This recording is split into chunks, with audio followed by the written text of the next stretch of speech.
I thought it was a good time to do a check-in on some material in the University of Metaphysics coursework. This section is explaining the difference between Psychism and Mysticism, and I found it really interesting in terms of how to understand the line between when we learn how to expand consciousness and stop at a point that really doesn't get you anywhere. It's harmful or becomes toxic spirituality, as I mentioned in another video, and it's important to kind of make that distinction. And I thought it was broken down in a really simplistic way, so I'm going to share that now on this screen here. I hope that you're doing well. All right, reading from here. Psychism and Mysticism. In metaphysics, there are two basic approaches to the inner exploration of the mind. So in both of these, people are exploring the mind, the psyche, the soul. This is higher consciousness. But where Psychism stops, Mysticism carries forward in the way that it describes here. Psychism deals with any area of metaphysical practice that is not specifically centered upon the experience of absolute mental truth or God. Metaphysical being beyond the physical, more than first causes, philosophy of the soul, the higher mind or conscious state. When absolute mental truth is the goal, you go into the realm of mysticism. A mystic seeking absolute truth will not settle for lesser truths. So again, the distinction here is that someone who is focused on psychism might settle for a lesser truth because the absolute is not the goal, whereas the mystic, that's always the goal. A psychic may possess some interest in the mystical or none at all, whereas mysticism deals specifically with this area. Mysticism is by far the greatest and most valuable of the two approaches, and there is reason for this. There's a reason for this. A person practicing mysticism will automatically discover the same things as the psychic, because the mystic must generally first pass through those levels of the mind that the psychic focuses on in order to reach the eventual goal. So this is, again, levels of consciousness, and it's like if you just take the elevator up to right here and then you exit right there, where you're able to read cards or you're able to perform some sort of, magical appearance to people that don't understand that there are higher levels of mental capability, ESP, telepathy, connecting with or prophesizing or seeing into different possibilities and outcomes. So the psychic could stop on the lesser truth where, I'm going to divine, right? I'm going to read these cards and I'm going to read on a person's life, or I'm going to try to get an advantage on that person, or I'm going to help you do a reading on so-and-so to help you block them, right? There's no absolute truth there because we get a little glimpse of the gift, and that little glimpse of the gift is also a test to see how you use that gift. With power, they say, what do they say?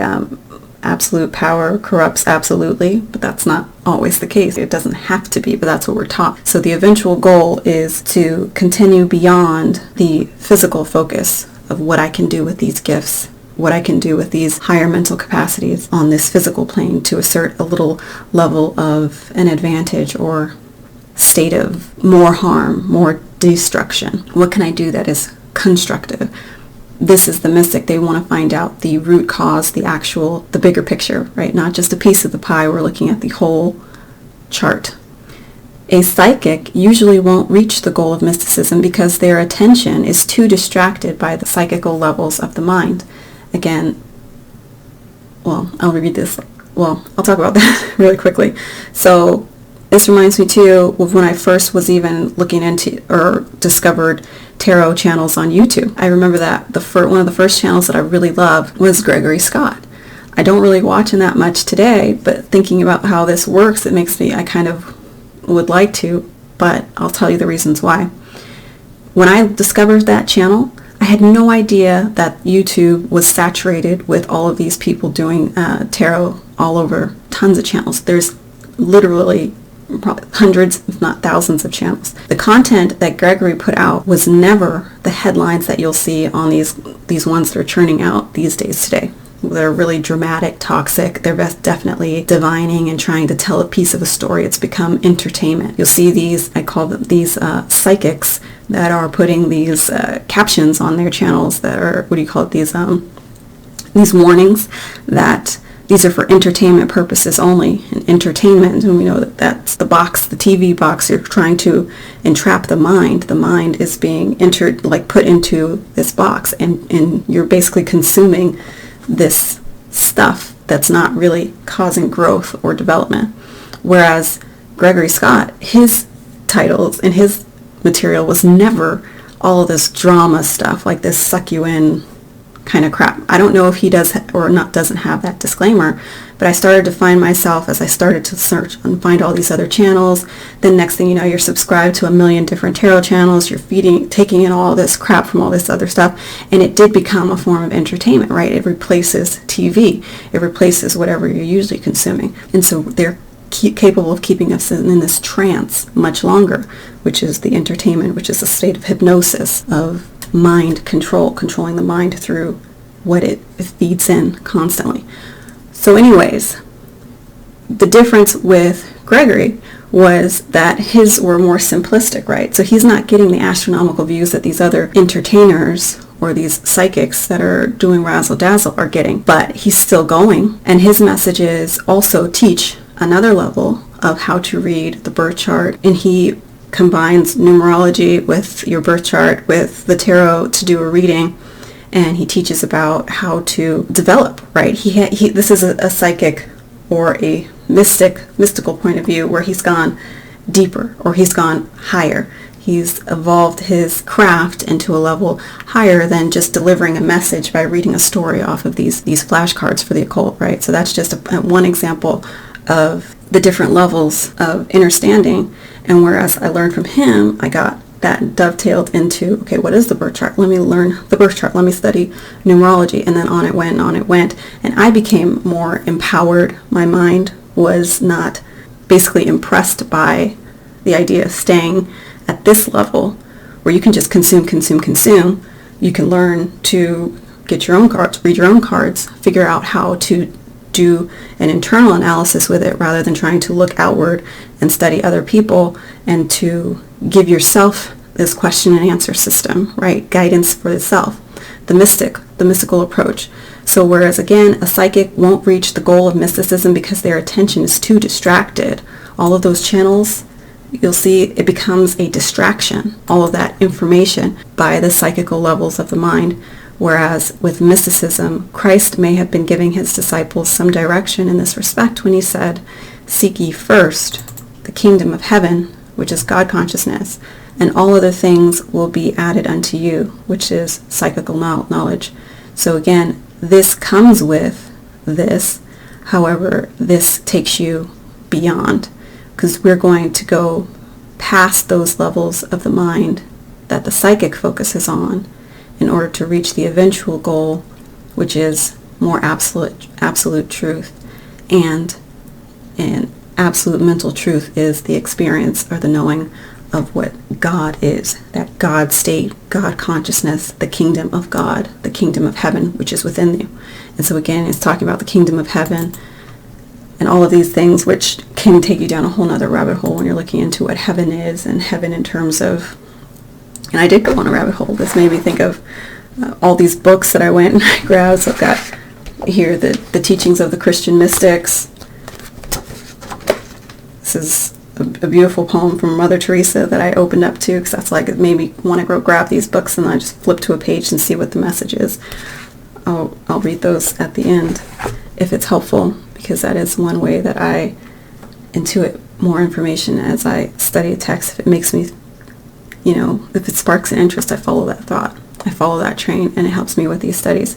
To summarize, the mystic draws upon absolute frame of reference, i.e. the psychic may prove that ESP telepathy exists, but the mystic can tell you why and how it exists.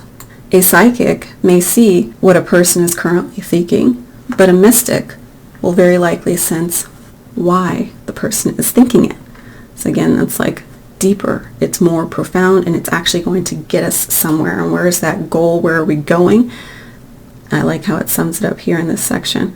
Psychism in itself is no guarantee of self-growth.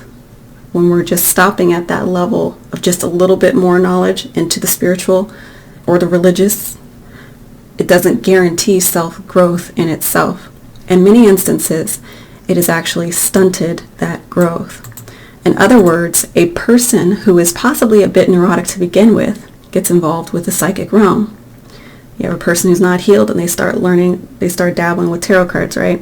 This individual, who may not even have straightened out his worldly mind, is now trying to handle not just one but two dimensions. Again, they're calling in on energies. They don't know how to discern those energies. They don't know how to distinguish what they're projecting from their own inner state of balance or imbalance, or they don't know what they're picking up on when they're speaking to a collective and they're pulling in energies from all these different people.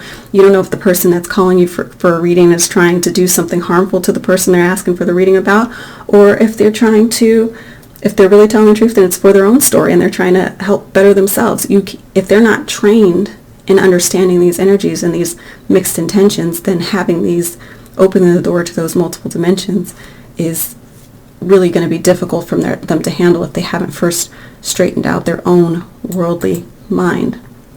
Again, they didn't have a mystical intention to learn the absolute truth of what they were learning if they chose to stop at a level that's just going to bring in money for whatever reason, or just to, entertain, to become a new channel to siphon energy, to collect all the energy from all the views, right? And seek fame or prestige or whatever it is. Whatever their goal is, if it's not mysticism, then it is something that isn't focused on absolute truth, which is more self-growth, which we'll see at the very end here. The person may indeed become more psychic, right? They could have power in that state. They have asked and opened up higher levels of consciousness. They're in touch with something, correct? So they could be more psychic. However, when it comes to daily living, the individual is no better off than before to know a thing and not to do, to not go all the way into the intelligence, into the information until you become an intelligent one, is really not to learn the thing at all. It's like a performance, like an actor. That's why they're entertainers. In fact, some psychics may be even less able to function due to the increased mental load, and that's when you see them going back and forth. They seem scattered, they seem uncentered. The next thing you know, they're on there talking about how they went heavy into religion and they renounce cards, and they know that this is like they've just been saved by Jesus because they've been overwhelmed and bombarded by something that which they did not understand because they did not seek to go to the highest levels of understanding. They got off that elevator too soon, and if they were neurotic to begin with, then it's doing nothing to help them be better off than before, and they might be even less able to function because they have increased their mental load, because learning these psychic activities is increased mental consciousness, right? You're accessing more of the dimensions of the unseen. So closing this here, mysticism encompasses the knowledge of psychism, while in addition leads to self-growth. This has always got to be the goal. And I would say, in the final analysis, this is the essence of life. Again, self-growth. Self with a capital S, which I learned happened to be in one of these books that I was called to pick up as well from my shelf. It mentions the self with a capital S. And in the University of Metaphysics coursework, he's saying that that's the essence of life, self-growth. So really quickly, since I brought it up, I'm going to share the books that I was called to pick up off of my shelf. I showed you one was The Teaching of the Christian Mystics, because again, it's talking about the difference between mysticism, and it mentioned the Christ and the Kingdom of Heaven, all that. The second was the Upanishad, and I'll explain what these are. And the third was the Tao of Physics, for a real quick synopsis for anyone who's not familiar. The Upanishads are the concluding portion of the Vedas, the oldest and most authoritative scriptures of India. They express the highest philosophy to be found in any of the world's religions. The teachings are the basis of India's many religious sects, and are regarded as the highest authority of religious truth. And this is a modern translation of those first or oldest teachings. And so I just opened up to a page in here, and the thing that came to mind was this section here of the text where it says, to the birthless, and it has the B with a capital B. To the birthless, the light of whose consciousness forever shines, belongs the city of 11 gates. And it has a footnote that says that the birthless is the self with the capital S, and the city of 11 gates is the body with its apertures, ears, eyes, etc. So again, this is talking about the self with the capital S is birthless. It can't be created. It just is. The light of its consciousness forever shines. The city of the 11 gates is the body, the kingdom of heaven. So the kingdom of that consciousness that is birthless. So it's talking about that divine energy. So again, in the readings for the teachings, talks about kingdom of God, God consciousness, the kingdom of heaven being what we should seek first, which is our true self with a capital S. And I was like, oh, that's interesting that in this book it also refers to the self with a capital S, which I've come to learn to do when I'm learning to, when I just want to distinguish true knowledge of self, which is going to be higher consciousness, which is that God consciousness, which is the mystical focus of learning who our identity is, to relieve the suffering of all this back and forth from this, who am I, and who should I believe, and what group is good, and what, and you know, all this crap that we are inundated with that makes us confused, distracted, and separate, feeling separate. So then the last book was The Tao of Physics. This one you might be familiar. It says this bestseller that reconciles Eastern philosophy and Western science in a brilliant humanistic vision of the universe. And the page I had opened to was The Cosmic Dance, and it has a picture of a Shiva 12th century South Indian statue, and it goes into an explanation showing Shiva. I'll just read a bit of it because it was really like, all right. The various meanings of the dance. Again, this is the cosmic dance, which is represented by this statue. The various meanings of the dance are conveyed by the details of these figures in the complex pictorial allegory. There's so much packed into the imagery of these cultures. Again, like the Upanishads, going back to the most ancient teachings of the religion. That's what, again, our study with Alice Bailey is about, the ancient teachings, pulling that forward to gain the knowledge so that we don't have to reinvent the wheel, right? So those allegories in the picture in Shiva, the cosmic dance, depict this. The upper right hand of the god holds a drum to symbolize the primal sound of creation. The upper left bears a tongue of flame, the element of destruction. So the two elements of life, that duality that we get from the yin and the yang. The balance of the two hands, the other two hands, represent the dynamic balance of creation and destruction in the world, accentuated further by the dancer's calm and detached face in the center of the two hands, in which the polarity of creation and destruction is dissolved and transcended. So that's that middle path where you're detached and you're calm, while in between that dynamic balance of creation and destruction. The second right hand is raised in the sign of do not fear, symbolizing maintenance, protection, and peace, while the remaining left hand points down to the uplifted foot, which symbolizes release from the spell of Maya. And we know that Maya means the illusion of this world. The god is pictured as dancing on the body of a demon, which is the symbol of human ignorance. The demons in these statues represented human ignorance, and that was what was to be conquered before liberation could be attained. So all that is packed into this statue, which is fascinating. So the god, which is the consciousness, the ruler of the kingdom, the 11 gates, the city, the body that we're in, the self with a capital S that is immortal and birthless, is calm and detached while it learns to balance the duality, the dual energies of this nature, of this realm that we're on.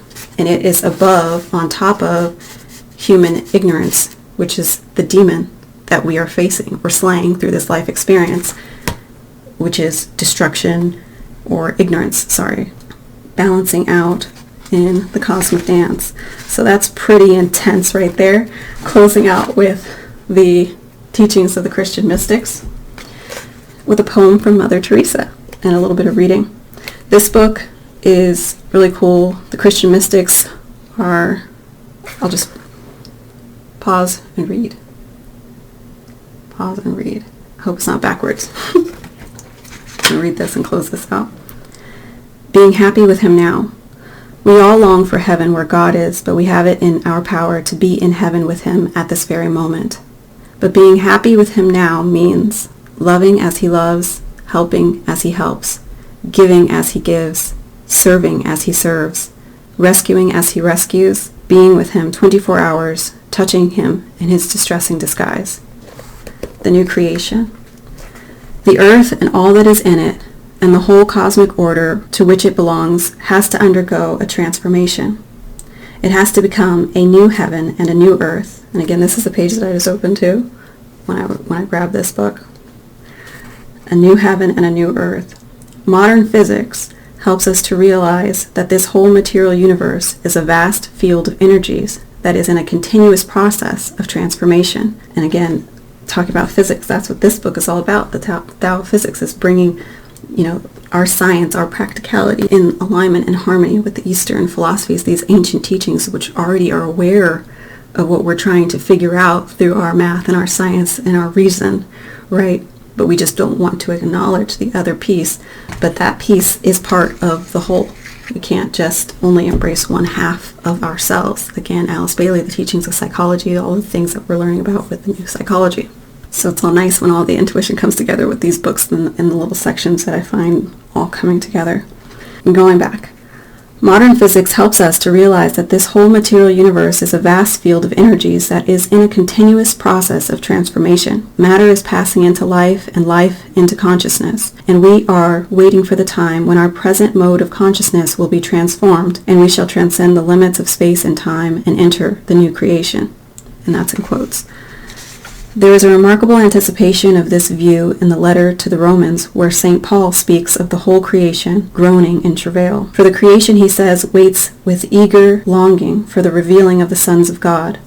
The revealing of the sons of God, in quotes, is of course the passage of humanity into the new state of consciousness. For we ourselves, he says, groan inwardly as we wait for the adoption of sons, the redemption of our bodies. And it explains that as saying, our adoption as sons is our passing from human to divine consciousness, which is the destiny of all humanity. Passing from human to divine consciousness. The cosmic dance, Shiva, dancing upon the demon of human ignorance. And this will come through the redemption of our bodies. Again, our bodies are our kingdom of heaven, where we hold our Christ consciousness, where we encapsulate all this inside of these bodies, and that's the city that we have dominion over. And so what we do with this is very crucial. The new consciousness is not a bodiless state. It is the transformation of our present body consciousness, which is limited by time and space, into a state of transformed body consciousness, which is that of resurrection. In the resurrection, Jesus passed from our present state of material being and consciousness, which is the destiny of all humanity. This is the new creation, in quotes, of which St. Paul speaks, and which is revealed more explicitly in the second letter of Peter. And it is said, according to his promise, we await a new heaven and a new earth in which righteousness dwells. This is the ultimate goal of human history and of the created universe. And that is by Bede Griffiths. So, dope. I think this is where I'm going to end this now. Thank you so much for watching. And I hope that little bit of the University of Metaphysics coursework and this little rabbit hole is helpful food for thought for you as you continue to go through this journey of knowledge of self. Take care.